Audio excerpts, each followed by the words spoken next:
आज की हमारी क्लास एचटीपी फर्स्ट ईयर के लिए एनिमल ब्रीडिंग एंड जेनेटिक्स की है। और एनिमल ब्रीडिंग एंड जेनेटिक्स के अंतर्गत आज अपन पढ़ेंगे हीमोफीलिया के बारे में कि हीमोफीलिया क्या है और किस प्रकार से यह बीमारी होती है।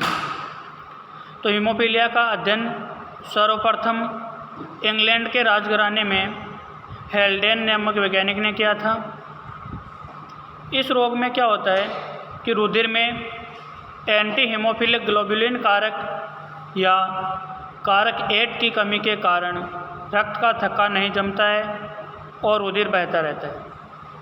यानी हीमोफीलिया नामक जो रोग है वह रोग सबसे पहले इंग्लैंड के राजघराने में देखा गया था और इस रोग को इंग्लैंड के राजघराने में हेल्डेन नामक वैज्ञानिक ने खोजा था। और इस हीमोफीलिया नामक बीमारी में क्या होता है कि रक्त का थक्का बनाने वाला 8वें नंबर का कारक जिसे अपन एंटी हीमोफिलिक ग्लोबुलिन कारक भी कहते हैं उसकी अनुपस्थिति होती है। और एंटी हीमोफिलिक ग्लोबुलिन कारक की अनुपस्थिति या कमी के कारण रक्त का थक्का नहीं जमता है और रक्त बहता रहता है। और यह रोग एक्स गुणसूत्र पर उपस्थित अप्रभावी जीन के कारण होता है। हीमोफीलिया है जो एक एक्स गुणसूत्र पर उपस्थित अप्रभावी जीन के कारण होने वाली बीमारी है।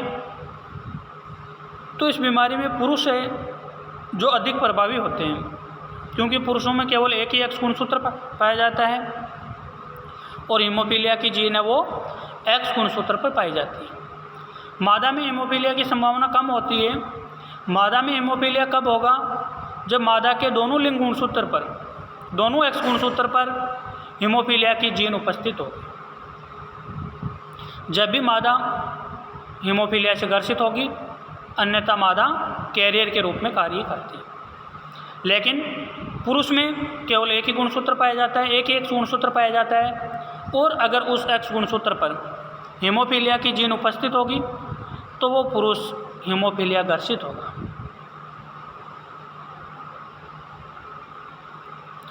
अगर पुरुष में अपन बात करें तो पुरुष कभी भी हीमोफीलिया का कैरियर या वाहक नहीं हो सकता क्योंकि पुरुष में एक ही एक्स गुणसूत्र पाया जाता है और अगर उस एक्स गुणसूत्र पर हीमोफीलिया की जीन उपस्थित है तो वो पुरुष हीमोफीलिया रोग से ग्रसित है। अब अपन एक एग्जाम्पल के बारे में बात करते हैं कि अगर सामान्य मादा का विवाह हीमोफीलिया रोगी नर से कर दिया जाता है तो उनकी संतान कैसी पैदा होगी? मादा है, मादा से XX प्रकार के युग्मक बनेंगे, नर से 2 प्रकार के युग्मक बनेंगे, X और Y। लेकिन नर हीमोफीलिया का क्या है? रोगी है, तो उसके एक्स गुणसूत्र पर हीमोफीलिया की जीन उपस्थित है जिसको अपन ने स्मॉल h से प्रदर्शित किया है।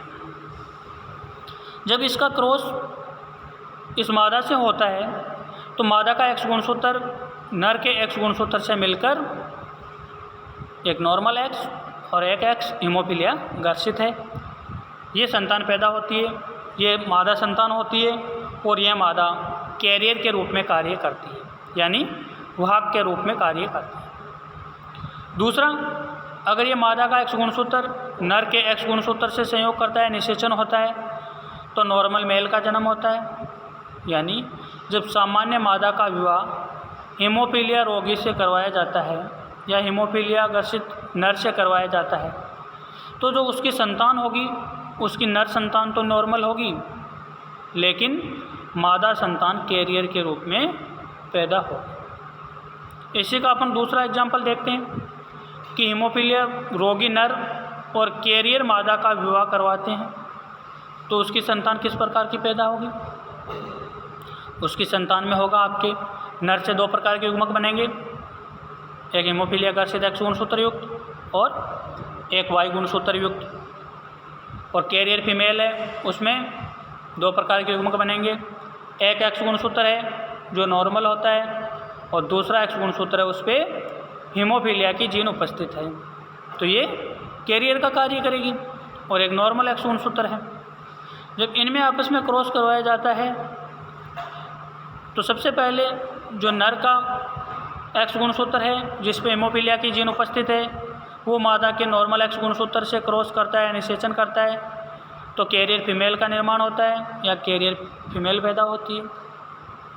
और यदि नर का हीमोफीलिया घर्षित एक्स गुणसूत्र है, वो मादा के हीमोफीलिया घर्षित एक्स गुणसूत्र से निषेचन करता है, तो रोगी मादा पैदा होती है। अब करते हैं अपन वाई गुणसूत्र के बारे में बात। जब वाई गुणसूत्र का क्रॉस मादा के नॉर्मल एक्स गुणसूत्र से होता है तो सामान्य नर होता है, लेकिन जब नर के वाई गुणसूत्र का क्रॉस या निषेचन मादा के हीमोफीलिया घर्षित एक्स गुणसूत्र से होता है तो रोगी नर पैदा होगा। तो इस प्रकार से इसमें 25% फीमेल कैरियर होगी, 25% फीमेल रोगी होगी, 25% नर सामान्य होंगे और 25% नर कैरियर होंगे। तो इससे आपको ये समझ में आता है कि हीमोफीलिया एक एक्स लिंग सहलग्न वंशागति का उदाहरण है, जिसकी जीन अप्रभावी अवस्था में पाई जाती है और केवल एक्स गुणसूत्र पर पाई जाती है। मादा हीमोफीलिया की कैरियर के रूप में कार्य करती है। मादा इसकी कैरियर भी हो सकती है और रोगी भी हो सकती है, लेकिन नर कभी भी हीमोफीलिया का कैरियर या वाहक नहीं हो सकता। नर हीमोफीलिया का केवल रोगी होता है। तो ये आपके जो हीमोफीलिया नामक डिजीज़ थी या एक्स लिंग सहलग्न वंशागति का उदाहरण था, ये जो यहाँ पे कंप्लीट हो जाता है। नेक्स्ट क्लास में अपन नेक्स्ट चैप्टर के बारे में चर्चा करेंगे।